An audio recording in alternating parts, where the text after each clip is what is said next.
মধ্যপ্রাচ্যের যুদ্ধের আঁচ সব থেকে বেশি বর্তমান সময় টের পাচ্ছে পাকিস্তান। তাদের অর্থনীতি পুরো মাত্রায় ভেঙে গিয়েছে, আর এই ভেঙে যাওয়া অর্থনীতিকে বাঁচাতে গিয়ে এমন এমন সিদ্ধান্ত নিচ্ছে যে সিদ্ধান্তগুলি তাদের আগামী ভবিষ্যতের জন্য বড় ধরনের ধাক্কা। মধ্যপ্রাচ্যে যেভাবে যুদ্ধ হচ্ছে তাতে একদিকে ইসরায়েল, অন্যদিকে ইরান, লেবানন এরা জড়িয়ে গিয়েছে, আর তার ফলে বিশ্ব অর্থনীতি এবার আগুনের মাঝখানে পড়ে গিয়েছে। আর সেই আগুনে এবার প্রথম যে পুড়ল সেই হচ্ছে পাকিস্তান। পরিস্থিতি এতটা ভয়াবহ জায়গায় পৌঁছে গেছে যে এটা সচল রাখতে তারা কি করেছে, তারা নিজেদের যে স্কুল সেই স্কুলকে বন্ধ করে দিয়েছে। ভেবে দেখুন, বাচ্চারা পড়াশোনা করবে সেই পড়াশোনাটাকে তারা বন্ধ করে দিয়েছে। আরো বিস্তারিত বলবো, এখানেই থেমে থাকেনি। তাদের যে সরকারি গাড়িগুলি রয়েছে সেই সরকারি গাড়িগুলোকেও তারা বলে দিয়েছে যে তোমরা রাস্তায় নামবে না, এবং সেটাকে খুব কঠোরভাবে নাকি পালন করা হচ্ছে। এই কঠোর সিদ্ধান্ত শাহবাজ সরকার হঠাৎ করে নিল কেন? নেওয়ার তো অনেকটাই কারণ রয়েছে। কারণ সেটা হচ্ছে পাকিস্তানে বর্তমান সময়ে জ্বালানি সংকট এক চরম পর্যায়ে পৌঁছে গেছে, চরম পর্যায়ে।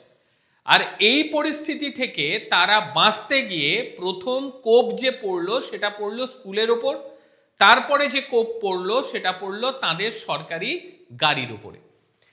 এর আগে আমরা দেখেছি যে কিভাবে ইউক্রেন ও রাশিয়ার মধ্যে যুদ্ধ হলো। সেই যুদ্ধ শেষ হতে না হতে মধ্যপ্রাচ্যে আবার অস্থিরতা তৈরি হয়ে গেল, যুদ্ধ বেঁধে গেল, আমেরিকা, ইসরায়েল ইরানের উপর হামলা চালিয়ে দিল। আর তার ফল যেটা হলো সেটা হচ্ছে তেলের দাম একেবারে আকাশচুম্বী হয়ে গিয়েছে। ভারতেও দাম বাড়বে এমনটি ভাবার কোনো বিষয় নেই যে আমরা ভারতীয়রা এখন তেল পাচ্ছি মানে ঠিকঠাক আছে। গ্যাসের পরিস্থিতি দেখেছেন তো? আপনি কি গ্যাস পেয়েছেন কিনা আমার জানা নেই, অনেকেই কিন্তু বুকিং করার পরেও গ্যাস পাচ্ছে না, কারণ রিজার্ভ গ্যাসের ফুরিয়ে আসছে। আর পাকিস্তানে অলরেডি ফুরিয়ে গিয়েছে, এবং ফুরোনোর পরে যে তারা কিনবে সেই অবস্থাও নেই, কারণ তাদের যে বৈদেশিক মুদ্রা সেই বৈদেশিক মুদ্রার রিজার্ভ একেবারে নেই। সুতরাং তাদের অর্থনীতি দুর্বল হয়ে গিয়েছে। আর এই দুর্বল অর্থনীতির ওপর যে চাপ, এটা কমাতে গিয়ে তারা প্রথমেই কোপ দিল বাচ্চাদের স্কুলে। অর্থাৎ স্কুলে যেতে গেলে গাড়ি লাগে, কিংবা বেশি পয়সা খরচ করতে হয়, স্কুলের মাইনে দিতে হবে। সেই কারণে তারা সিদ্ধান্ত নিল যে স্কুল বন্ধ থাকলো, আপাতত স্কুল বন্ধ থাকবে এবং সরকারি গাড়িগুলি রাস্তায় নামবে না। এবং সরকারি গাড়ি রাস্তায় না নামলে যেটা হবে সেটা হলো প্রচুর পরিমাণে যে তেলের ঘাটতি হচ্ছে সেই তেলের ঘাটতিটা বাঁচানো সম্ভব হবে। এই হচ্ছে তাদের উদ্দেশ্য। আরেকটা যেটা বড় সিদ্ধান্ত তারা সিদ্ধান্তটা নিয়েছে, স্কুল তো বন্ধ করে দিয়েছে, দেখে নিয়েছেন। এছাড়াও তারা সরকারি যে সমস্ত কর্মীরা রয়েছেন তাদেরকে বলে দিয়েছে যে তোমরা ওয়ার্ক ফ্রম হোম করো, অর্থাৎ বাড়িতে বসে কাজ করো। কত শতাংশ? 60% সরকারি কর্মীকে তারা বলে দিয়েছে যে তোমরা বাড়িতে বসে কাজ করো, তোমাদের মাইনে টাইনে দিয়ে দেবো, তোমরা রাস্তায় বেরিও না। কারণ রাস্তায় বেরালেই তোমরা গাড়ি চালাবে এবং গাড়িতে যে পরিমাণ খরচা হবে সেই খরচাটা একেবারেই আমরা পুষিয়ে উঠতে পারবো না। এবং আগামী 2 মাস, সেই 2 মাস 60% সরকারি যে সমস্ত কর্মীরা রয়েছেন তাদের গাড়ি চালানোর প্রতি নিষেধাজ্ঞা জারি করে দিয়েছে। শুধুমাত্র অ্যাম্বুলেন্স এবং বাস যে রয়েছে সেইগুলো চলবে, বাকি কিন্তু সরকারি গাড়ি চলবে না। আর এছাড়াও সরকারি কর্মীরা এই যে গাড়ি টাড়ি চালানোর জন্য যে ফুয়েল অ্যানাউন্স পেতেন সেটাও 50% কমিয়ে দেওয়া হয়েছে। শুধু যে গাড়ির ওপর এই ধাক্কা পড়েছে বা স্কুলের ওপর ধাক্কা পড়েছে তা নয়, ধাক্কা আরও অনেক কিছুর উপরে পড়েছে। এই বিদ্যুৎ এবং জ্বালানি সাশ্রয় করার জন্য যেটা মারাত্মক বিষয় সেটা হচ্ছে স্কুলগুলিকে সিদ্ধান্ত তারা নিয়ে নিয়েছে যে প্রায় বন্ধ থাকবে 2 সপ্তাহ। 2 সপ্তাহ মানে 14 দিন। আর এছাড়াও সরকারি যে অফিস সেই সরকারি অফিসগুলি খোলা থাকবে মাত্র সপ্তাহে 4 দিন। 4 দিন খোলা থাকবে, বাদ বাকি কিন্তু খোলা থাকবে না। আর একটা গুরুত্বপূর্ণ বিষয়, সরকারি কর্মী হয়ে এমনটি ভাবার বিষয় নেই যে তুমি 4 দিন তোমাকে সরকার বলেছে কাজ করো, বাকি দিনের পয়সা সে পেয়ে যাবে। এটা কিন্তু বিবেচনাধীন, এটাও তারা জানিয়ে দিয়েছে যে আমরা বিবেচনা করব যে আদেতেও সেই পয়সা তোমাদের দেওয়া হবে কি হবে না। তবে স্কুলের যে বিষয়টা ঘটেছে এটা কিন্তু অনেকেই মেনে নিতে পারছে না। স্কুলের মধ্যে অনেকেরই পরীক্ষা রয়েছে এবং সেই পরীক্ষা থাকার কারণে তারা কিভাবে পরীক্ষা দেবে সেটাও বুঝে উঠতে পারছে না। কারণ পাকিস্তান কোনোদিনই ভবিষ্যৎ ভাবেনি, কোনোদিনই যে পড়াশোনা শেখাতে হবে, পড়াশোনা শেখালে নিজেদের ভবিষ্যৎ উন্নতি হবে, দেশের ভবিষ্যৎ উন্নতি হবে, এটা তারা কখনো ভাবেনি। কারণ স্কুল চললে পরেই স্কুলের গাড়িগুলো চলবে, গাড়িগুলো চললে পরে তেল পুড়বে, সেটার থেকে বাঁচার জন্য এই পদক্ষেপ।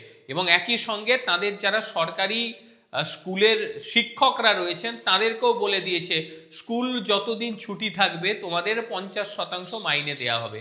কাজেই 50% মাইনে সেখানে কেটে নিল, কারণ পরিস্থিতি একেবারেই নেই, স্কুল না চললে পরে মাইনে কেন দেবো, এটা তাদের বক্তব্য। তবে স্কুলটা তো বন্ধ সরকারি কর্মীরা করেনি, স্কুলটা বন্ধ করেছে সেখানকার সরকার, সেখানকার অপদার্থ সরকার। এবং এই যা পরিস্থিতি, এই পরিস্থিতিতে কোনোভাবে এই দেশটা বাঁচতে আদতেও পারবে বলে কিন্তু মনে হয় না। বেশ কিছু ভুল সিদ্ধান্ত, স্কুল বন্ধটা সবচেয়ে বড় বড় ভুল সিদ্ধান্ত, সেটাই কিন্তু প্রত্যেকে বলেছে। এবং একই সঙ্গে সরকারি যে সমস্ত অফিসগুলি রয়েছে সেইগুলো সপ্তাহে মাত্র 4 দিন খোলা থাকবে, বাদ বাকি সময় খোলা থাকবে না, এটাও ভুল সিদ্ধান্ত হিসাবেই কিন্তু দেখা হচ্ছে। তাদের বক্তব্য সরকারি অফিস যদি খোলা থাকে সেই ক্ষেত্রে খরচ অত্যাধিক হারে বাড়বে। মধ্যপ্রাচ্যের যুদ্ধের অবসান কবে হবে জানা নেই, তবে যেভাবে শুরুর দিকেই পাকিস্তান ধাক্কা খেলো তাতে অন্তত একটা কথা বলা যায় যে পাকিস্তানের অর্থনীতি পুরো মাত্রায় বসে গিয়েছে। এবং এটার থেকে আমাদেরও শিক্ষা নেওয়াটা উচিত যে রিজার্ভ যদি না থাকে, অর্থাৎ এই যে তেল বলুন, গ্যাস বলুন, এর যে রিজার্ভ, এই রিজার্ভ যদি না থাকে যে কোনো মুহূর্তে যে কোনো দিন একটা বড় দেশ ভেঙে পড়তে পারে, যে কোনো মুহূর্তে ভেঙে পড়তে পারে। সেটাই হচ্ছে সবচেয়ে বড় প্রমাণ হচ্ছে পাকিস্তানের। ভাই খাও, অল্প অল্প খাও, রিজার্ভ করে খাও। একদম দেদার ওড়ানোর মতন জায়গায় আমরা পৃথিবীতে আর কেউ নেই, কারণ পরিস্থিতি এমন জায়গায় যে কোনো দিন যে কোনো দেশ তারা যুদ্ধে জড়িয়ে যেতে পারে।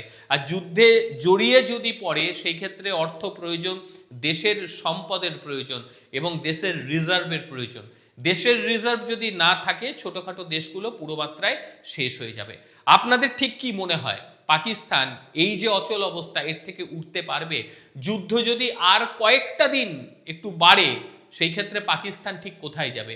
এখনই তো সপ্তাহে মাত্র 4 দিন, এরপর যুদ্ধ বাড়লে হয়তো ওই মাসে কয়েকটা দিন তারা স্কুল খুলবে কি আমার সেটাও জানা নেই, বা সরকারি অফিস আদতেও খোলা থাকবে বলে আমার মনে হয় না। আপনাদের মতামত কি অবশ্যই জানাবেন। প্রত্যেকে ভালো থাকবেন, সুস্থ থাকবেন। আবারও দেখা হবে অন্য কোনো দিন অন্য কোনো ভিডিওতে। ততক্ষণের জন্য নমস্কার, ভালো থাকবেন।